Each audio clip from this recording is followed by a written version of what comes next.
This accounting mini lecture covers bad debts using the accounts receivable methods. Now, in this presentation, we're actually going to look at two separate approaches, both focusing on accounts receivable.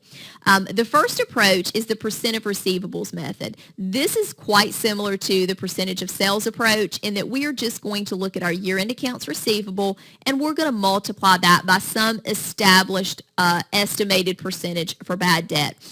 The percentage will be established by management, probably just based on prior experience and current market conditions. Once we determine the portion of our receivables that we feel are uncollectible, that basically tells us what the balance in our allowance for doubtful accounts should be. Therefore, the current bad debt expense entry is basically just going to be a true-up entry in order to get the allowance account to the appropriate balance. And we'll look at an example.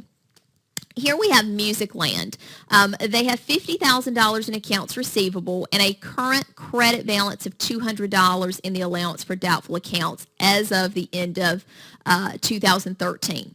Prior experience tells management that about 5% of receivables are uncollectible. Therefore, we take the $50,000 in receivables times 5%, and that tells us that the desired balance in the allowance for doubtful accounts is $2,500.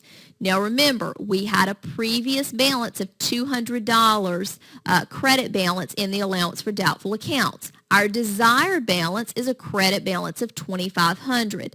Therefore, the necessary entry to bad debt expense and the allowance for doubtful accounts is just the amount that will get us from $200 to $2,500, which would be $2,300. Now, the next approach that we're going to examine is the aging method. And I can tell you the aging method is by far the most commonly used approach in practice. This is what the vast majority of companies will use.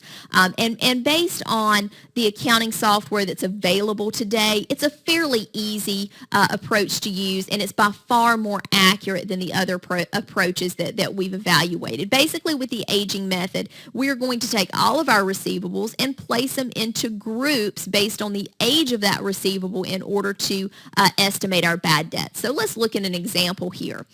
Here we see Musicland again, and we see the total receivables of $50,000. But in this case, we have broken them down into buckets, okay? And the buckets are based on the due date. Okay, so we have some of those receivables that are not yet due. We have some that are 1 to 30 days past due, 31 to 60 days past due, 61 to 90 days past due, and more than 90 days past due.